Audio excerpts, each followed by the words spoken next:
علیکم ویورز، میرا نام عطاء الرحمان اور آپ دیکھ رہے ہیں عطاء بخاری یوٹیوب چینل۔ آج کا ویلاگ میری اس کتاب کے اوپر آسان اردو ترجمہ قرآن۔ تقریباً 3 سال سے مسلسل اس کے اوپر کام ہو رہا ہے۔ پہلے یہ انڈیا میں چھپ چکا ہے لیکن اس میں کافی ترمیم کی گئی ہیں، تو اس کے بعد اب اسے پاکستان سے پبلش کیا گیا ہے۔ مارکیٹ میں تراجم تو بہت زیادہ ہیں، تو پھر یہ ترجمہ ہی کیوں؟ اس کی کچھ چیزیں ہم آپ کے اوپر واضح کریں گے کہ ڈیفرنس کیا ہے۔ تو وہ کچھ چیزیں میں آپ کے سامنے ہائی لائٹ کرتا ہوں۔ پہلے تو آپ یہ کتاب دیکھ لیں، یہ کچھ لوگوں کو جا بھی چکی ہے اور مزید جو ہے لوگوں نے منگوانے کے لیے کہا ہے۔ تو یہ کتاب ہے، اس کا بیک ٹائٹل ہے، اس میں عظمت رفتہ کا پیچھے امیج دیا ہوا ہے اور یہ اس کا فرنٹ ٹائٹل ہے۔ اس کی کچھ چیزیں آپ کے بتائیں کہ اس میں 5 صورتیں ہیں، سورہ الفاتحہ سے لے کے سورہ المائدہ تک 5 صورتیں ہیں۔ 5 صورتوں پر مشتمل یہ جلد اول ہے اور اس کے 432 صفحات ہیں ٹوٹل۔ خاصیت یہ ہے کہ ہر آیت کے اوپر نمبر دیے گئے ہیں۔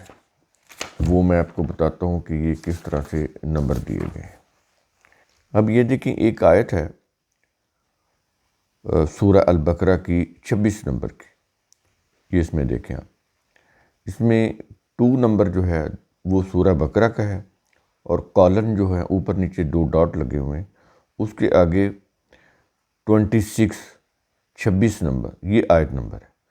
یعنی لیفٹ سائڈ کے اوپر سورت کا نام ہے اور رائٹ سائڈ کے اوپر آیت کا نمبر ہے، نیچے یہ آیت دی ہوئی ہے۔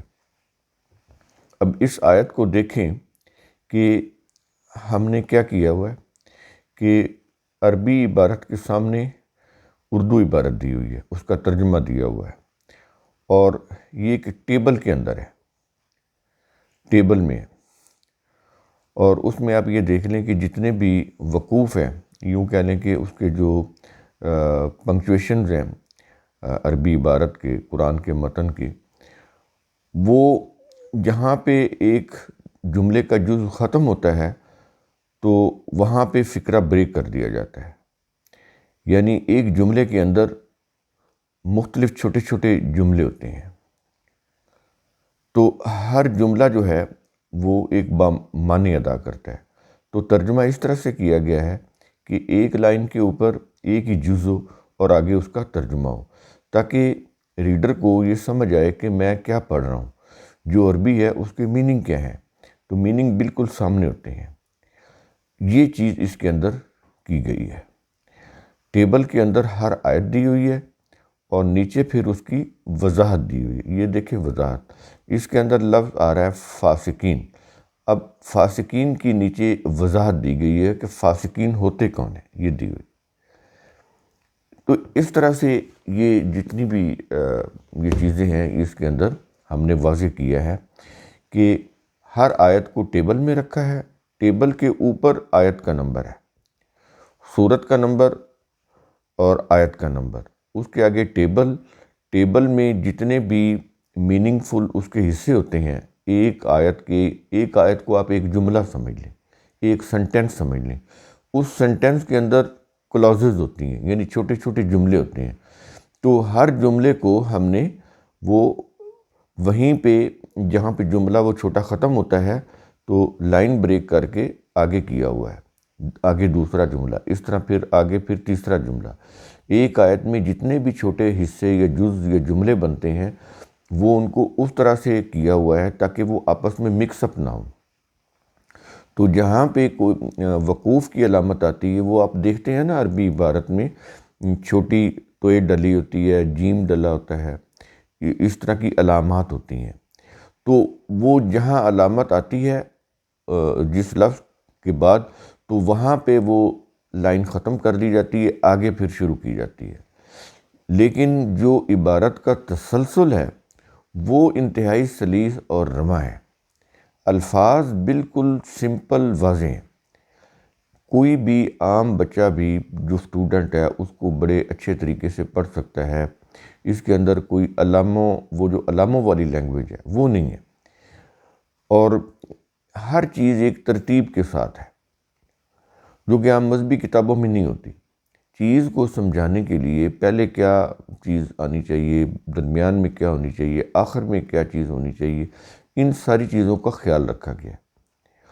تو یہ چیز سمجھ لیں کہ اس میں آپ کو وقوف کے لحاظ سے جو عربی متن میں ہوتے ہیں اس لحاظ سے وہ آیتوں کے حصے ملیں گے، اس لحاظ سے ان کے آگے ترجمہ ملے گا۔ اس سے ہوتا یہ ہے کہ ترجمہ قرآن کو سمجھنے والا، ترجمہ پڑھنے والا، اس کو یہ پتہ ہوتا ہے کہ میں کس عبارت کا ترجمہ پڑھ رہا ہوں، کون سے الفاظ ہیں عربی کے، اور وہ آگے اس کے میننگ کیا ہیں، یہ ساری چیزیں اس کے سامنے ہوتی ہیں۔ تو یہ ان لوگوں کے لیے بہت اچھا ہے جو قرآن کو سمجھ کر پڑھنا چاہتے ہیں، جو یہ جاننا چاہتے ہیں کہ قرآن کے ان الفاظ کے میننگ کیا ہیں۔ تو یہ چیزیں ان کے لیے، جو خود جاننا چاہتے ہیں ان کے لیے بہترین ہے، خاص طور پر جو اسٹوڈنٹ ہیں ان کے لیے بھی بہت بہتر ہے۔ ایک چیز تو اس میں یہ ہوگی۔ پھر اس کے اندر جو وضاحت ہے، ہر آیت وضاحت طلب نہیں ہوتی، جو وضاحت طلب آیت ہے اس کے نیچے وضاحت دی ہوئی ہے، اور وضاحت کی خاصیت یہ ہے کہ اس میں کہیں بھی یہ نہیں ہے کہ بات کو لمبا کیا گیا ہو، الفاظی ڈالی گئی ہو، نہیں، جتنی وضاحت چاہیے اتنی ہی اس کے اندر پیش کی گئی، جتنی ضروری وضاحت چاہیے جو اس آیت کو یا اس آیت کے حصے کو سمجھنے کے لیے ضروری ہے، بس اتنا ہی اس کے اندر مواد ڈالا گیا ہے، غیر ضروری کوئی چیز نہیں ہے۔ پھر یہ ہے کہ جو وضاحت ہے، کوشش کی گئی ہے وہ قرآن کی دیگر آیات کی روح سے، اس کی روح سے ہو، اور اس کے حوالے دیے ہوئے ہیں، ریفرنسز دیے ہوئے ہیں۔ مثال کے طور پر ایک آیت کی وضاحت ہو رہی ہے سورہ البقرہ میں ہے، اس کی وضاحت ہو رہی ہے سورہ الجاثیہ میں۔ میں ایک مثال دیتا ہوں، تو وضاحت میں اوپر لکھا ہوگا سورہ الجاثیہ میں ہے، آگے وہ جو کچھ ہے وہ دے کے اس کے بعد نیچے اس کا ریفرنس نمبر دیا ہوا آیت کا۔ تو اس طرح سے جتنی بھی اس وضاحت کے اندر بھی جو باتیں کی گئی ہیں وہ بھی قرآن ہی ہیں، یعنی اس میں ہماری اپنی باتیں نہیں ہیں۔ تو دوسری جگہوں کے اوپر جو بھی ریلیونٹ وضاحت ہے وہ ریفرنسز کے ساتھ اس کے اندر دی ہوئی ہے، وضاحت کے اندر، اور واضح کیا گیا ہو کہ یہ کس صورت کی آیت ہے، نیچے پھر مزید ڈیجٹ میں اس کا ریفرنس بھی دیا ہوا ہے۔ اس طرح سے تراجم میں یہ چیزیں نہیں ہیں جو بھی مارکیٹ کے اندر تراجم ہے۔ یہ چیز تو یہ سٹرکچر ہو گیا، سٹرکچر ایسے رکھا ہوا ہم نے کہ ٹیبل ہے، ٹیبل کے اندر آیات ہیں، آیات کے اندر وہ آمنے سامنے اس کے تراجم ہے۔ پھر یہ ہے کہ اس میں ہم نے جیسے قرآن کریم کا جو نسخہ ہوتا ہے نا، اس کے اندر ایک انداز ہوتا ہے کہ وہ جہاں پہ جز شروع ہوتا ہے، آپ جز کو پارہ کہہ لیں، ہم عام طور پر کہتے ہیں قرآن کے 30 پارے ہیں، پارے کا لفظ یوز کرتے ہیں، تو ہم نے عربی کا لفظ یوز کیا ہے جز، عربی میں جز بولتے ہیں۔ ہم کہتے ہیں پارہ نمبر 1، پارہ نمبر 2، دوسرا پارہ، تیسرا پارہ، چوتھا پارہ، عربی میں جز بولا جاتا ہے، ہم نے جز کا لفظ استعمال کیا ہے۔ اب یہ دیکھیں، یہ جز نمبر 1 ہے، یہ آڈ نمبر سے شروع ہو رہا ہے، 15 نمبر سے۔ ہر جز جو ہے اور ہر صورت جو ہے وہ آڈ نمبر سے شروع ہوتی ہے تاکہ واضح رہے، پرومیننٹ رہے۔ تو یہ جز نمبر 1 ہے، اور آگے جو صورت ہے وہاں سے شروع ہو رہی ہے سورۃ البقرہ۔ اسی اسی طرح اب یہ سورہ آل عمران شروع ہو رہی ہے تو یہ بھی آڈ نمبر کے اوپر ہی ہے،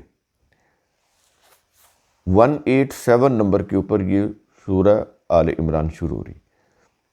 اب یہ دیکھیں یہ پیج خالی ہے، یہ اس لیے خالی رکھا گیا ہے تاکہ جب سورت نئی شروع ہو تو وہ نئے پیج سے شروع ہو، وہ آپس میں مکس اپ نہ ہو۔ یہ اس طرح سے چیزیں اوپر یہ چل رہا ہے، جز نمبر 3 سورت نمبر 3، یعنی پارہ نمبر بھی چل رہا ہے اور سورت نمبر بھی اوپر چل رہی ہے ہر پیج کے اوپر، تاکہ پتہ چلے پڑھنے والے کو کہ میں کس جز میں ہوں، یعنی کس پارے میں ہوں اور کون سی سورت میں ہوں۔ ویسے تو آیت کے ساتھ بھی ہر آیت کے جو اوپر نمبر لگا ہوا ہے ٹیبل کے اوپر، وہاں پر بھی سورت نمبر اور آیت نمبر دی ہوئی ہے، اور اوپر ہیڈر کے اوپر بھی سورت نمبر دی ہوئی ہوتی ہے اور جز نمبر بھی دیا ہوتا ہے، اور سورت کا جو نام ہوتا ہے وہ بھی ساتھ دیا ہوتا ہے۔ تو یہ اس طرح سے یہ چیزیں ہیں تاکہ ہر چیز بالکل واضح ہو۔ پھر اس کے اندر یہ چیز ہے کہ جتنے بھی ہم نے اس کے اندر وضاحتیں ڈالی ہیں وہ اپنی طرف سے نہیں ہے بلکہ قرآن کی دیگر آیات کی روح سے ہے۔ پھر اس کا جو ترجمہ ہے وہ ہم نے قرآن کی عربی مبین کی روح سے کیا ہے، قرآن کی عربی کی روح سے۔ یہ نہیں دیکھا کہ مفسرین کیا کہتے ہیں، مترجمین کیا کہتے ہیں۔ ہم نے آپ کو بتایا کہ پہلے تفسیریں تیار ہوں، تفسیروں سے پھر آگے وہ ترجمے لکھے گئے۔ تو بیسک تو وہ تفسیریں ہیں نا جو روایتوں کی روح سے ہیں، تو جتنی بھی تفسیریں ہیں اس کے اندر شان نزول بیان ہوتا ہے۔ شان نزول یہ ہوتا ہے کہ یہ آیت نازل ہوئی، یہ واقعہ ہوا تھا تو یہ آیت نازل ہوئی، یعنی اوپر آیت ہوتی ہے، نیچے شان نزول ہوتا ہے۔ شان نزول کیا ہوتا ہے؟ وہ تاریخی واقعہ کہ فلاں واقعہ ہوا تھا تو یہ آیت نازل ہوئی۔ یہ کچھ آیات کے معاملے میں تو ٹھیک ہے، لیکن اوورآل یہ جو تفسیروں کے اندر چیز کی گئی ہے اس سے پھر انہوں نے انسانوں کی توجہ پیچھے ماضی کی طرف کرا دی۔ جو قرآن جو ہے وہ ایک ماضی کی کتاب بن کر رہ جاتا ہے۔ اگر ساری صورتوں کے آیتوں کے شان نزول جیسے کہ انہوں نے وضع کیے ہیں ان سب کو ایسے مان لیں کہ یہ ایسے ایسے ہوا تھا تو یہ آیت نازل ہوئی، فلاں واقعہ ہوا تو یہ آیت نازل ہوئی، یہ چند جگہوں کے اوپر تو ٹھیک ہے۔ پورے قرآن کے متعلق جیسے وہ کہتے ہیں کہ یہ سورہ فلق سورہ ناس جو ہیں یہ رسول پر جادو کیا گیا تھا تو یہ اس کے توڑ کے اوپر نازل ہوئی تھی، اس کے توڑ کے لیے نازل ہوئی تھی، ایسا بالکل نہیں ہے۔ تو یہ میں نے آپ کو ایک ایگزامپل دی ہے۔ اس طرح وہ کہتے ہیں کہ قرآن کی وہ جو آیات ہیں کچھ آیات ہیں وہ کہتے ہیں کہ عائشہ رضی اللہ عنہ کے اوپر الزام لگا تھا تو اس کی صفائی میں نازل ہوئی۔ یہ کچھ میں آپ کو مثال اس کے اندر بڑا وہ واقعہ قصہ افک کے طور پر اس کو ہیڈنگ دے کر لکھا جاتا ہے، قصہ افک، وہ جو جھوٹا قصہ ہے اس کی روح سے پھر وہ بڑی لمبی چوڑی تفصیل ہے جو کہ پڑھنے کے قابل بھی نہیں ہے۔ اس قدر اس کے اندر گھنونے الزامات ہیں عائشہ رضی اللہ عنہ کے اوپر، ام المومنین کے اوپر، تو وہ پڑھے بھی نہیں جاتے۔ تو اس کی روح سے وہ پوری ڈیٹیل دی ہوئی ہے اور وہ بن گئی اس کا شان نزول، تو قصہ افک کے نام سے وہ مشہور ہے۔ تو اس طرح کی یہ چیزیں جو کی ہوئی ہیں نا کہ یہ واقعہ ہوا تھا تو یہ آیت نازل ہوئی، میں ہی بتا رہا ہوں کہ چند معاملات میں تو ٹھیک ہے لیکن پورے قرآن کو یہ نہیں کہا جا سکتا، ایسا نہیں ہے۔ تو ہم نے یہ کیا ہے کہ اس طرح کے جو جتنے بھی جھوٹے قصے ہیں، تفسیری کہانیاں ہیں، ان کو اپنے ترجمے، ان سے اپنے ترجمے کو پاک رکھا ہے۔ اس طرح کی کوئی چیز ترجمے میں نہیں لے کر آئے۔ جو عربی عبارت کہہ رہی ہے، عربی الفاظ کہہ رہے ہیں، اسی کی روح سے اس کے میننگ کیے گئے ہیں۔ اگر وہ شان نزول والی روایات جو تفسیروں کے اندر ہیں اور انہی کی روح سے آگے پھر ترجمے کیے پڑے ہیں تو پھر یہ ہوتا ہے کہ انسان کی توجہ قرآن کے متن سے ہٹ جاتی۔ متن سے ہٹنے کی میں ایک اور مثال دیتا ہوں۔ جیسے ہم نے آپ کو بتایا تھا کہ قرآن کے اندر لفظ ہے انما الصدقات، نیچے ترجمہ کیا ہوا ہے زکوٰۃ۔ قرآن کے اندر لفظ ہے قرآن الفجر، نیچے ترجمہ کیا ہوا ہے نماز فجر۔ اب قرآن کو نماز بنایا ہوا ہے۔ یہ چیزیں جو ہیں، جو پڑھنے والا ہوتا ہے نا، وہ اس کی نظر میں نہیں ہوتی، وہ عربی عبارت کو تو دیکھ ہی نہیں رہا ہوتا، وہ اردو کی روح سے پڑھ رہا ہوتا ہے۔ اب انہوں نے کیوں کیا کہ صدقات کو زکوٰۃ بنایا، قرآن الفجر کو نماز فجر بنایا؟ قرآن نماز تو نہیں ہے اور صدقات زکوٰۃ بھی نہیں ہے، تو پھر انہوں نے کیوں کیا؟ وہی جو میں نے آپ کو بات بتائی ہے کہ تفسیروں اور ترجموں میں یہ اصول بنایا گیا ہے کہ وہ عربی عبارت کو یا عربی الفاظ کو نہیں دیکھیں گے، جو قرآن کے جو متن ہے اس کے جو الفاظ ہیں اس کو نہیں دیکھیں گے، وہ یہ دیکھیں گے کہ روایات کی روح سے اس کی میننگ کیا ہے۔ تو قرآن الفجر کی جو انہوں نے نیچے ترجمہ کیا ہوا نا نماز فجر، وہ روایات کی روح سے ہے۔ انہوں نے نماز فجر جو ہے وہ اس کو اس سے لیا، تو وہ نماز فجر ہوگی۔ تو اس طرح یہ جو انما صدقات کے نیچے جو زکوٰۃ ہے، اب انما صدقات کے آگے 8 مصارف بیان کیے گئے ہیں۔ اب انہوں نے چونکہ روایات کی روح سے زکوٰۃ کو 2.5% بنایا، جو کہ قرآن میں نہیں ہے، اور آگے اس کے مصارف بھی بنانے تھے زکوٰۃ کے، تو انہوں نے صدقات کا ترجمہ انہوں نے زکوٰۃ کر کے، تو وہ جو صدقات کے آگے 8 مصارف دیے ہوئے ہیں نا، وہ انہوں نے پھر زکوٰۃ کے مصارف بنا دیے اور زکوٰۃ کو 2.5% بنا دیا۔ تو اس سے قرآن کے وہ جو معنوی تحریف بھی ہو گئی، اور یہ شرک ہے، یہ ناقابل معافی جرم ہے اللہ کی نظر میں، اس کی کوئی معافی نہیں ہے کہ آپ جان بوجھ کر قرآن کے الفاظ کو اس کے اندر معنوی تحریف کر دیں، اس کے معنوں میں تحریف کر دیں۔ الفاظ میں تو وہ تبدیلی نہیں کر سکتے کہ وہ ایسے کریں کہ صدقات کو زکوٰۃ بنا دیں یا قرآن الفجر کو نماز فجر بنا دیں، یہ تو وہ کر نہیں سکتے، لیکن نیچے جو معنی دیے ہوتے ہیں نا وہ ان کو بدل دیتے ہیں، اس کو بولتے ہیں معنوی تحریف۔ تو یہ معنوی تحریف جو ہے وہ اکثر جگہوں کے اوپر ہوتی ہے۔ ہم نے یہ کیا ہے کہ قرآن کی جو بھی الفاظ ہیں اس کے بالکل ایگزیکٹ میننگ اس کے آگے کیے ہوئے ہیں، وہ جو عربی عبارت ہے اس کے سامنے دیے ہوئے ہیں۔ کچھ الفاظ ہیں جو بہت جامع ہیں، جن کا ترجمہ نہیں ہو سکتا۔ مثال کے طور پر صلاۃ ایک بڑا جامع لفظ ہے، اس کا ہم نے ترجمہ نہیں کیا، صلاۃ کو صلاۃ ہی رہنے دیا ہے۔ اس کی وجہ یہ ہے کہ یہ لفظ ہی اتنا جامع ہے، زندگی میں جتنے بھی انسانوں کے اوپر فرائض وہ عائد ہوتے ہیں، وہ سارے کے سارے صلاۃ کے اندر آ جاتے ہیں۔ ترجمہ کیسے کریں گے؟ صلاۃ کا ترجمہ نہیں ہو سکتا۔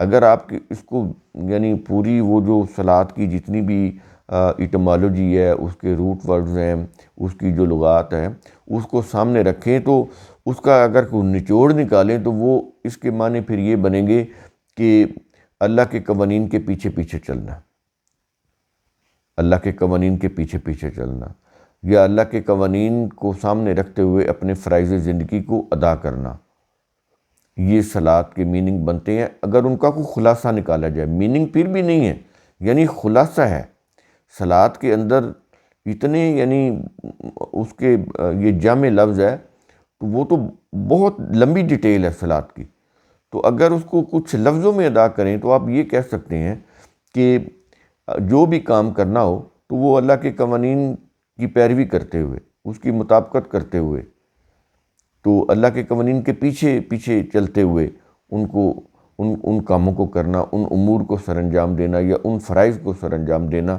یا یہ صلاۃ کہلاتا ہے۔ یہ مختصر وہ ایک نچوڑ بتا رہا ہوں، ترجمہ پھر بھی نہیں اس کا، تو اس لیے ہم نے صلاۃ کا ترجمہ نہیں کیا، صلاۃ کو صلاۃ ہی رہنے دیا ہے۔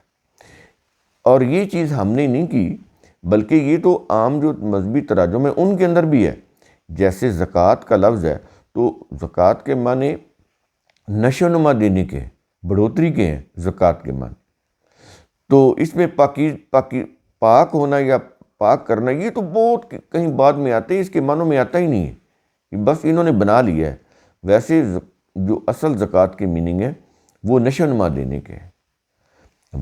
جب زکوٰۃ آپ دیتے ہیں تو آپ نشو و نما دے رہے ہوتے ہیں، یعنی ضرورت مندوں کو جو چیزیں پرووائڈ کر رہے ہیں ضروریات زندگی سے ریلیٹڈ، تو آپ ان کی نشو و نما کر رہے ہیں، اس کے نتیجے میں آپ کی اپنی ذات کی نشو و نما ہو رہی ہوتی ہے۔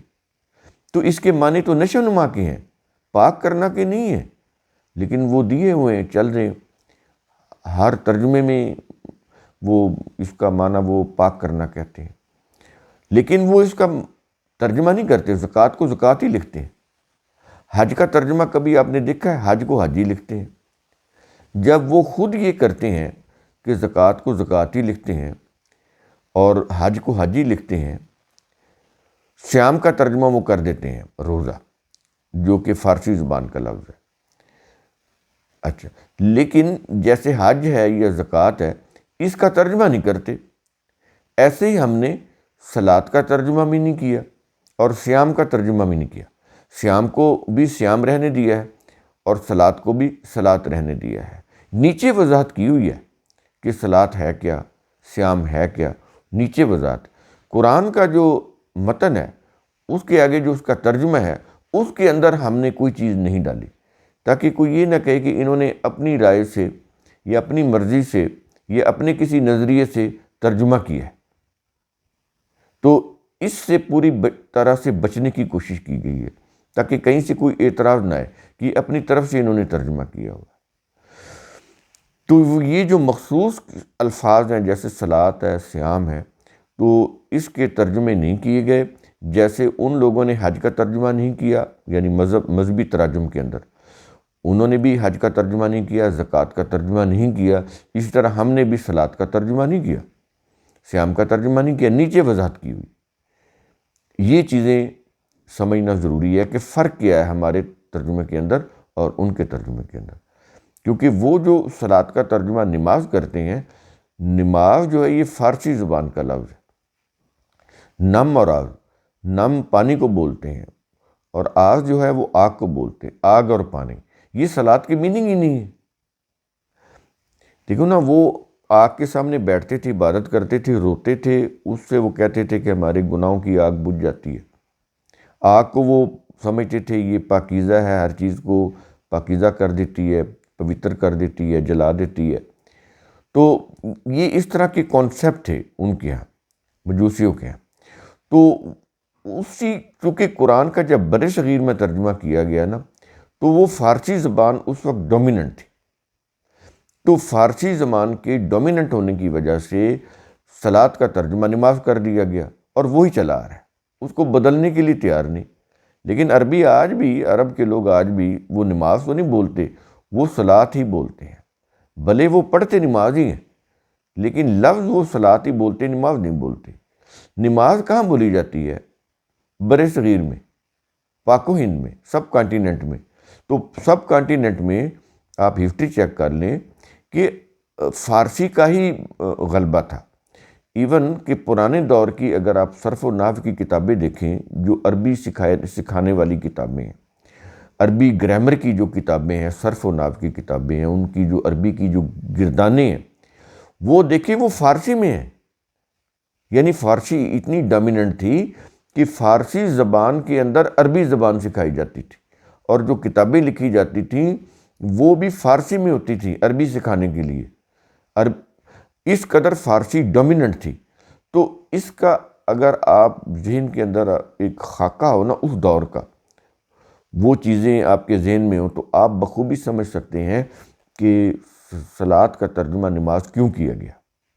اس لیے کہ فارسی زبان غالب تھی، ہر جگہ بولی جاتی تھی۔ یہ صرف یہی نہیں کہ ایران میں تھی، بر صغیر کے اندر بھی۔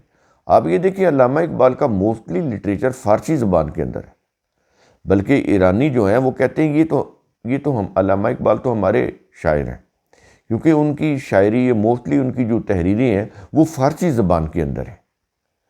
تو علامہ اقبال تو سیالکوٹ میں رہتے تھے، پنجاب میں، پاکستان میں۔ تو میرے کہنے کا مقصد یہ ہے کہ فارسی زبان بہت زیادہ ڈومیننٹ تھی۔ ڈومیننٹ ہونے کی وجہ سے یہ ترجمہ ایسے کیا گیا، صلاۃ کا ترجمہ نماز، کیونکہ فارسی زبان میں نماز ہوتی ہے ان کے ہاں، اسی طرح 5 وقت کی ہوتی ہے، اور وہ ان کی کتابوں سے سارا یہ چیزیں آپ اس کو چیک کر سکتے ہیں کہ وہ اسی طرح ہمارے ہاں ہو گیا۔ ہم یہ نماز کے اوپر تنقید نہیں کر رہے، میں اگین پھر بتا رہا ہوں، یہ ایک علمی چیز ہے، اس کو ہم واضح کر رہے ہیں، ایک علمی نقطہ ہے کہ ٹرانسلیشن کا فرق کیا ہے۔ کوئی صلاۃ کو نماز سمجھتا ہے اور پڑھتا ہے تو ہمیں کوئی اعتراض نہیں، لیکن یہ ایک علمی بات ہے کہ صلاۃ کے معنی کیا ہے۔ تو جب اس کے معنی اتنے زیادہ ہیں، وہ اتنا فصیح اور بلیغ لفظ ہے، تو پھر ہم نے اس کا ترجمہ نہیں کیا، صلاۃ کو صلاۃ ہی رہنے دیا۔ جیسے مذہبی تراجم کے اندر حج کو حج ہی رہنے دیا گیا ہے، زکوٰۃ کو زکوٰۃ ہی رہنے دیا گیا ہے، ہم نے بھی اس طرح صلاۃ کو صلاۃ رہنے دیا۔ یہ بنیادی چیزیں ہیں، اس کو آپ سمجھ لیں کہ فرق کیا ہے ہمارے ترجمے کے اندر اور باقی جو تراجم ہے۔ یہاں پر ایک اور بھی چیز آپ کو بتا دیں کہ یہ جو اپنے آپ کو قرآنی کہلاتے ہیں، قرآنسٹ، سب سے زیادہ قرآن کے ترجموں کے اندر تحریف یہ کر رہے ہیں۔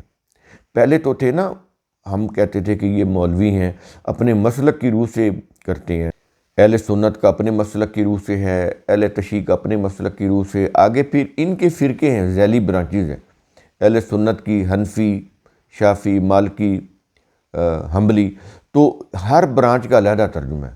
شروع میں جو تفسیریں لکھی گئی تھیں، تراجم نہیں لکھے گئے تھے، وہ تھے شافعی اور حنبلی مسلک کے تحت۔ بعد میں حنفی مسلک کے تحت تفسیریں لکھی گئی، تو حنفی مسلک کی پہلی جو تفسیر ہے وہ تفسیر جساس ہے، امام ابو بکر جساس کی۔ تو انہوں نے جب تفسیر لکھی تو اس میں پھر حنفیوں نے بڑی خوشیاں منائیں کہ ہماری تفسیر بھی آ گئی ہے، لیکن ان سے پہلے شافعی اور حنبلی مسلک کی تفسیر تھی۔ عام طور پر جتنے بھی مفسرین ہیں وہ آپ کو یا تو شافعی مسلک کے ملیں گے یا حنبلی مسلک کے ملیں گے۔ تو ہم نے اس کے اندر شان نزول کو نہیں دیکھا، ہم نے یہ دیکھا ہے کہ قرآن کی عربی کیا کہہ رہی ہے، عربی کی روح سے ترجمہ کیا بنتا ہے، ہم نے وہ دیا ہوا اس کے اندر۔ تو یہ جتنے بھی آج کل کے یہ جو جدید دور کے دانشور ہیں، اپنے آپ کو قرآنسٹ کہلاتے ہیں، وہ زیادہ تحریف کر رہے ہیں، معنوی تحریف کر رہے ہیں، ان کے ہاں یہ چیزیں زیادہ ہیں، ہمارے جو مذہبی علماء ہیں ان سے بھی زیادہ ہیں۔ عام جو مروجہ تراجم ہیں ان کی آپ یہ دیکھیں کہ وہ بہت زیادہ غلط نہیں ہے۔ یہ چیز بھی آپ کہیں گے کہ یہ بڑی عجیب بات ہو رہی ہے، میں بالکل صحیح کہہ رہا ہوں اور بڑی دیانتداری سے کہہ رہا ہوں۔ عام تراجم جو ہیں، جو مذہبی، وہ کسی بھی مسلک کا ہو، شیعہ مسلک کا بھی کیوں نہ ہو، ان کے بھی تراجم جو ہیں وہ بالکل ٹھیک ہیں۔ یعنی کچھ چیزیں نکال کے، کچھ حصے ہیں، کچھ آیات ہیں، کچھ الفاظ ہیں، ان کو چھوڑ کے اوورآل اگر میں کہوں 80% تراجم ان کے ٹھیک ہیں، چاہے اہل سنت ہوں چاہے اہل تشیع ہوں۔ یہ آپ یہ نہیں کہہ سکتے کہ قرآن کریم کے ترجمہ سارا کا سارا انہوں نے غلط لکھا ہے، بالکل ایسا نہیں ہے۔ بہت اچھی تراجم مل جائیں گے آپ کو اہل سنت کے ہاں بھی، اہل تشیعوں کے ہاں بھی۔ وہ جو کچھ کرتے ہیں وہ حاشیے کے اوپر کرتے ہیں، یا نیچے جو اس کی جو وضاحت دی ہوتی ہے نا، تفسیریں لکھی ہوتی ہیں، تفسیروں میں کرتے ہیں، حاشیوں میں کرتے ہیں۔ ترجمہ عام طور پر ٹھیک ہوتا ہے، لیکن ہمارے یہ جو قرآنسٹ ہیں، جو اپنے آپ کو قرآنی کہلواتے ہیں، ان کے تراجم آپ یہ دیکھیں، یہ ہمارے مذہبی علماء سے زیادہ ان کے اندر تحریف پائی جاتی ہے۔ تو یہ چیزیں بھی آپ کے ذہن میں ہونی چاہیے، کیونکہ آج کل کے لوگ اس میں دھوکہ کھا جاتے ہیں کہ یہ تو بڑا قرآنی آدمی ہے، اس نے تو بڑا اچھا ترجمہ لکھا ہوگا، لوگ بلیو کر لیتے ہیں، اور پھر اس میں پھر ان جو ہیں وہ غلط راستے کے اوپر جا سکتے ہیں۔ تو پھر اگر یہ ترجمے اس طرح سے ہیں تو پھر بہتر ہے آپ مذہبی ترجمہ پڑھ لیں۔ کم از کم اتنی زیادہ جو تحریفیں کی گئی ہیں، معنوی تحریف کی گئی ہے، اس سے تو آپ بچ جائیں گے نا۔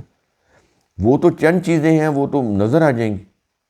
ہاں، اس میں یہ ہوتا ہے کہ عام جو تراجم ہیں وہ تھوڑے مشکل ہوتے ہیں، ان کی لینگویج مشکل ہوتی ہے، تو بھاری ہوتی ہے، علاموں والی لینگویج ہوتی ہے، تو جملے کی جو ترکیب ہوتی ہے وہ تھوڑی مشکل ہوتی ہے، وہ سمجھنے میں رکنا پڑتا ہے، سمجھنے میں دشواری ہوتی ہے، الفاظ مشکل ہوتے ہیں، تو ٹھیک ہے، لیکن موسٹلی وہ صحیح ہوتے ہیں۔ ہمارے ہاں جو قرآنسٹ کھڑے ہوئے ہیں نا، یہ تو ان سے کہیں زیادہ تحریف کر رہے ہیں، تو اس سے بچنا چاہیے. یہ بڑی اہم چیز میں آپ کو بتا رہا ہوں. تو ہمارے یہ جو ترجمہ ہے اس کی خاصیت یہ ہے کہ جہاں پر یہ جو مذہبی تراجم ہے اور یہ جو ترجمہ ہے، جہاں پر وہ صحیح جا رہے ہیں، ہمارا ان سے کوئی اتنا اختلاف ہی نہیں ہے. وہاں پر فرق کیا ہوگا؟ الفاظ کا، الفاظ کے چناؤ کا، سلیس ہوگا، رواں ہوگا، اس کے اندر یہ چیز ہوگی، بالکل صاف اور واضح کلیئرٹی کے ساتھ بات کی گئی ہوگی. یہ فرق ہوگا ہمارے ترجمے میں اور ان کے ترجمے میں. وہ کچھ پورشن چھوڑ کے جس میں وہ روایات کی روح سے الفاظ کو تبدیل کرتے ہیں، اس کے معنی بدلتے ہیں، وہ کچھ پورشن ہے، وہ نکالیں تو وہ 20% بنے گا تقریباً. باقی 80% ٹھیک ہے. وہ جو مذہبی تراجم ہے، روایتی تراجم ہے، وہ ٹھیک ہے. صرف اس میں یہ کہہ سکتے ہیں کہ تھوڑا سا زبان مشکل ہے، یا وہ پرانے دور کے ہیں تو آج کے ذرا زمانے کی اردو کے لحاظ سے تھوڑا سا وہ پرانے ہو جاتے ہیں. تو یہ ٹھیک ہے، یہ چیز ہے، لیکن اندر جو مواد ہے وہ بالکل ٹھیک ہے. ہمارا اور ان کا وہاں پر ایک ہی فرق رہ جائے گا کہ ہماری عبارت ترجمے کی زیادہ سادہ ہوگی، آسان ہوگی، عام فارم ہوگی، جملے کی ترکیب اور وہ زیادہ یعنی قابل سمجھ ہوگی، زیادہ سمجھنے میں معاونت کرے گی. یہ فرق ہوگا. باقی اندر مواد سیم ہے. بات کہنے کا ایک انداز ہے نا، یہ شخص بات کہہ رہا ہے، وہ بڑی روانی کے ساتھ بات کر رہا ہے، بڑی عام بول چال میں بات کر رہا ہے، فوراً سمجھ آ جاتی ہے. ایک شخص وہی بات کر رہا ہے لیکن بڑی وہ مشکل الفاظ کے ساتھ کر رہا ہے، یا وہ بولنے کا یا الفاظ کی ترکیب ایسی ہے کہ وہ سمجھنے میں رکاوٹ ہوتی ہے، مشکل ہوتی ہے. تو اس میں آسانی ہے، اس لیے ہم نے اس کا نام بھی آسان اردو ترجمہ رکھا ہوا ہے. اور یہ جو اردو فقرے ہوتے ہیں نا، ان کی جو ترتیب ہوتی ہے نا، بالکل اس لحاظ سے یہ کیا ہوا ہے. اس لحاظ سے وہ ترتیب ہم نے اس لحاظ سے اس کو سامنے رکھا ہوا ہے. تو بالکل جملے جو ہیں آسان عام فہم ہو جاتے ہیں، مشکل نہیں ہوتے، بھاری پن نہیں ہے. الفاظ بالکل مشکل لیے گئے، سوچ کے کہ کوئی لفظ ایسا نہ ہو جس سے جو ہے وہ بھاری پن محسوس ہو. بالکل آسانی کے ساتھ چیزیں سمجھ آ جائیں. یہ اس کی خاصیت ہے آسان اردو ترجمہ کی. چند ایک جگہ کے اوپر جو آیات جو ہیں وہ جس میں سائنٹیفک چیزیں آ جاتی ہیں، قرآن سائنس کی کتاب نہیں ہے، لیکن وہ ترغیب دیتا ہے کہ کائنات کے اوپر غور و خوض کرو، اور یہ سائنٹیفک اپروچ ہے. وہ کہتا ہے کہ پہاڑوں کی طرف دیکھو کہ ان کے اندر کس طرح سرخ سیاہ سفید پٹیاں جو ہیں وہ کیسے بن گئیں، وہ غور کرو ان کے اوپر. بارش کے اوپر غور کرو، زمین کے اوپر جب بارش برستی ہے تو پھل پھول نباتات اگتی ہے تو اس کے اوپر غور کرو. تو بادلوں کے اوپر غور کرو، بارش کا نظام ہے اس کے اوپر غور کرو. تو کائنات کے اوپر غور کراتا ہے. تو اس میں کچھ آیات آ جاتی ہیں جو سائنٹیفک اپروچ رکھتی، وہ ہم نے اس کی جو وضاحت ہے اس میں وہ کچھ سائنٹیفک انفارمیشن ڈالی ہوئی ہیں تاکہ بات سمجھ آ جائے. اور موسٹلی جو آیات ہیں جو تصریف آیات کی روح سے ان کی وضاحت کی گئی ہے. تو ہر لحاظ سے کوشش کی گئی ہے کہ کوئی یہ نہ کہے کہ یہ تو سائنس کی طرف چلے گئے ہیں، یا یہ بہت زیادہ عقل اور منطق کی طرف چلے گئے ہیں، یہ قرآن سے انہوں نے اپنا جو ناطہ توڑ دیا ہے تو ادھر چلے گئے. ایسی نہیں، ایک بیلنس ہے. جہاں پر ضرورت ہے ہم نے سائنٹیفک انفارمیشن دی ہے، جہاں پر ضرورت ہے کہ موسٹلی تو وہاں پر تصریف آیات ہی چل رہی ہیں کہ ایک آیت کا ترجمہ ہو گیا، اس کے نیچے جو وضاحت ہے وہ باقی دوسری آیات کی روح سے اس کی وضاحت کی گئی ہے. موسٹلی اس کے اندر یہی طریقہ اختیار کیا گیا ہے، اور یہی چیز جو ہے نا باقی ترجموں سے ممتاز کرتی ہے. تو یہ ترجمہ بھی ہے اور وضاحت بھی ہے، لیکن اس کے اندر ہم نے تفسیر کا لفظ یوز نہیں کیا. اس لیے پھر تفسیریں تو وہ پھر تفسیر طبری اور آگے پھر تفسیر ابن کثیر، اور پھر اس کے اندر وہ تفسیری کہانیاں اور وہ کہانیاں اتنی کہ آپ کی زندگی ختم ہو جائے گی، وہ کہانیاں ختم نہیں ہوں گی۔ وہ جو قصے کہانیاں، ایک نوح علیہ السلام کی وہ کشتی کا جو واقعہ تبری میں اور آگے پھر تفسیر ابن کثیر میں دیا ہوا ہے، آپ کی زندگی ختم ہو جائیں گی، وہ ویسے ختم نہیں ہوں گی۔ میں آپ کو حقیقت بتا رہا ہوں، مبالغہ میزی نہیں کر رہا۔ تو ہم نے ان سے علیحدہ ہو کے قرآن کے جو پیغام ہے اس کو فوکس کر کے یہ ترجمہ لکھا ہے کہ تھوڑے وقت میں سمجھ آ جائے۔ دیکھیے میں آپ کو ایک چیز بتاؤں، قرآن کریم جو ہے یہ بہت زیادہ کوئی احکام نہیں دیتا، یہ کوئی احکام کی لسٹیں بھی پرووائڈ نہیں کرتا۔ چند احکام ہیں، چند آرڈرز ہیں جو گنے چنے، ڈو اینڈ ڈو ناٹ، گنے چنے ہیں، آپ گن سکتے ہیں، انگلیوں پہ گن سکتے ہیں۔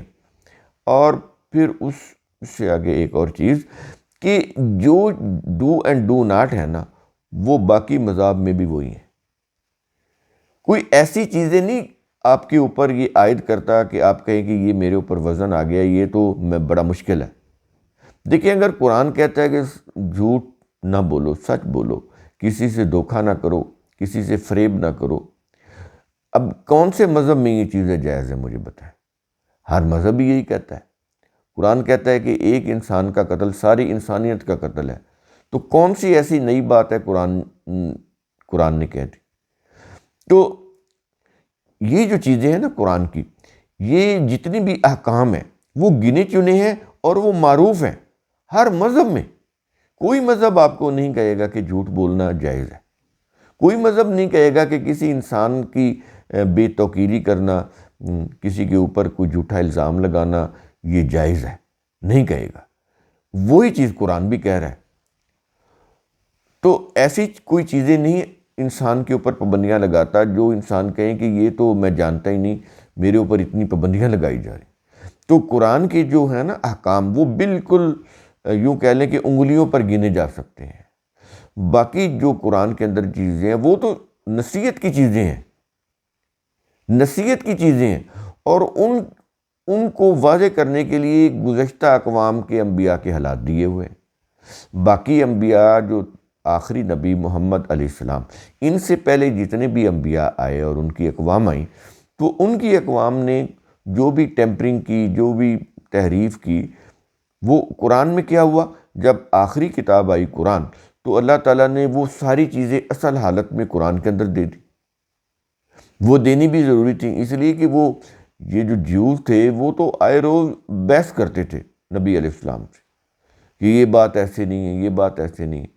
جیسے انہوں نے اپنی طرف سے کچھ چیزیں حرام کر لی تھیں اور وہ نبی سے بحث کرتے تھے کہ آپ نے ان چیزوں کو حلال کیسے کر لیا، یہ تو ہمارے آباء و اجداد سے یہ چلی آ رہی ہیں، ہمارے انبیاء کے دور سے، وہ انبیاء کے ذمہ لگا دیتے تھے۔ آج بھی ہم بھی یہی کر رہے ہیں۔ تو وہ کہتے تھے کہ یہ تو حرام چلی آ رہی ہیں، یہ قرآن میں کیسے حلال ہوگی؟ اب اس کا جواب قرآن نے دیا کہ اللہ نے تو 4 چیزیں ہی حرام قرار دی ہیں، اس کے علاوہ کوئی چیز حرام قرار دی ہے تو تم لے کر آؤ نا، اپنی کتاب سے دکھاؤ، تورات سے دکھاؤ، کتاب اللہ سے دکھاؤ کہ کون سی چیز اللہ نے حرام قرار دی ہے۔ وہ اس کا جواب نہیں دے سکے، اپنی مرضی سے چیزوں کو حرام حلال کرتے رہے۔ آج بھی یہی ہو رہا ہے۔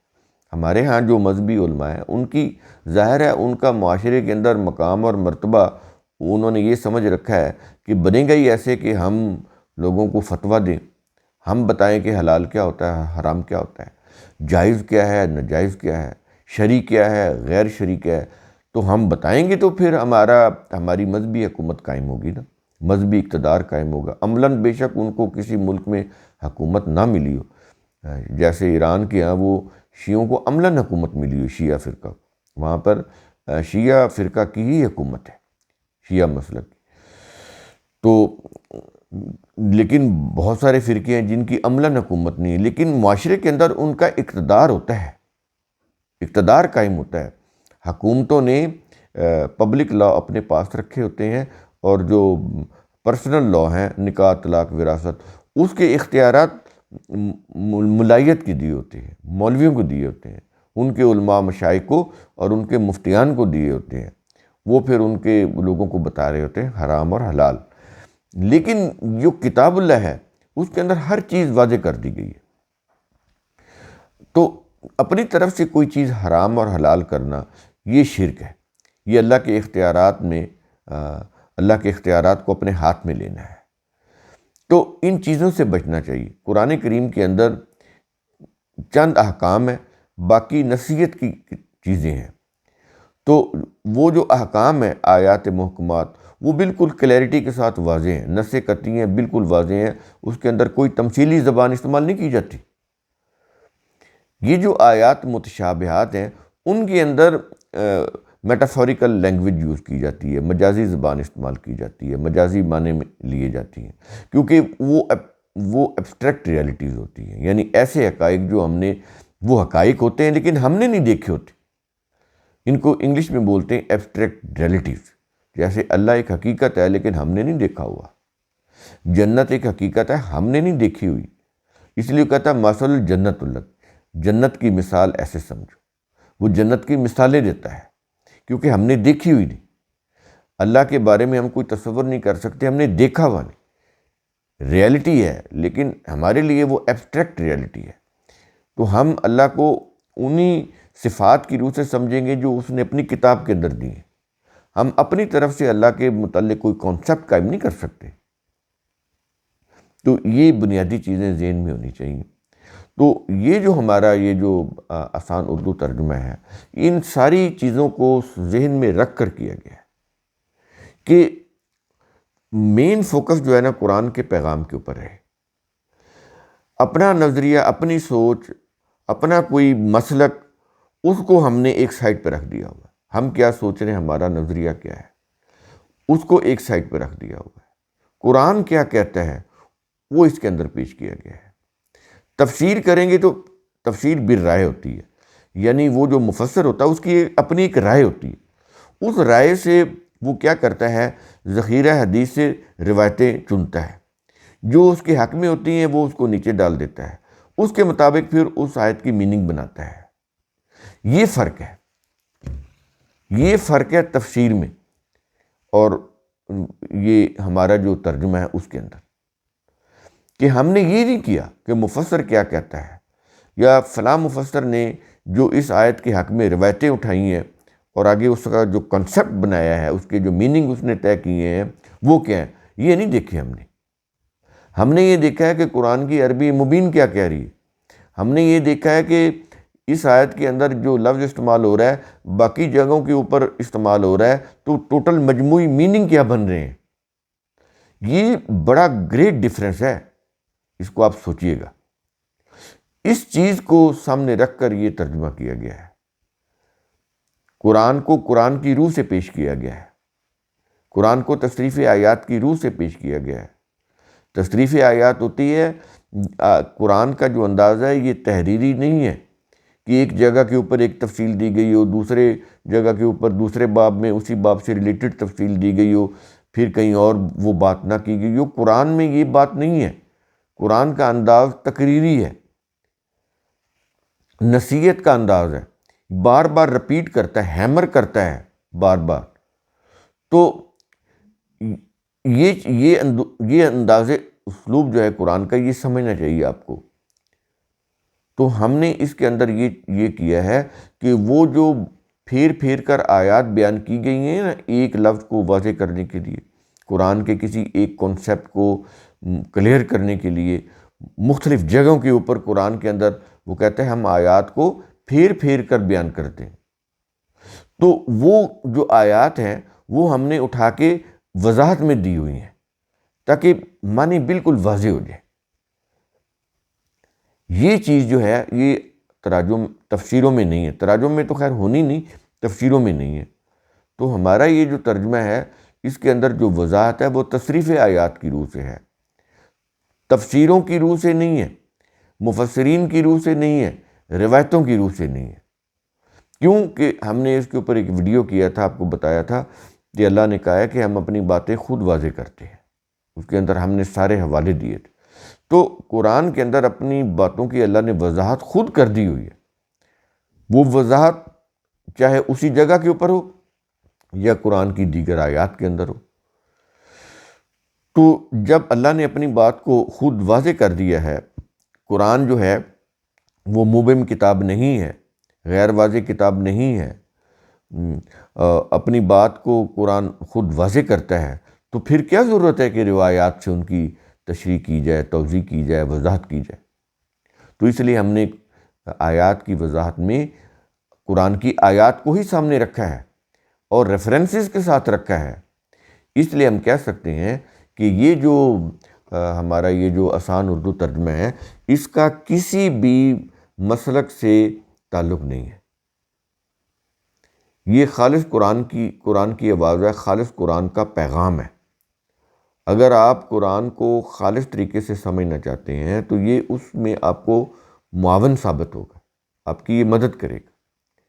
اور دوسری چیز، اور ہم یہ بھی اعتراف کرتے ہیں کہ یہ ایک انسانی کوشش ہے، اس میں غلطی بھی ہو سکتی ہے۔